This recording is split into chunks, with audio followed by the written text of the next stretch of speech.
A ko je tako lepo vaspitao ove zveri?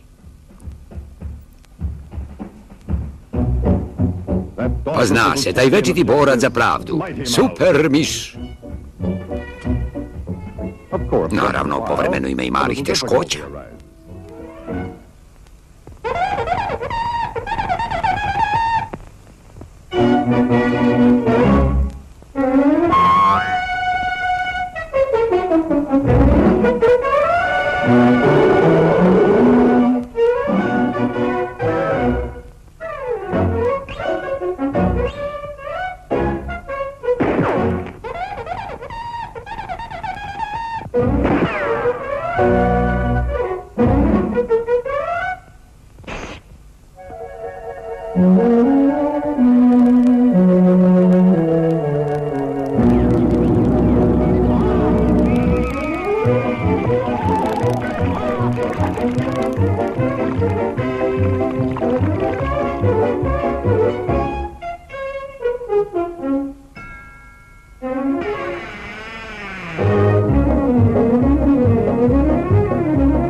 Naš super miš, pretpostavljam.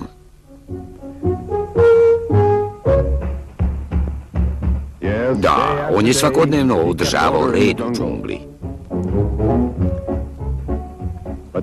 Ali najveći posao mu je tek predstojao.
I tako je super miš postao junak među svim roditeljima u džungli, u kojoj opet vlada red i mir.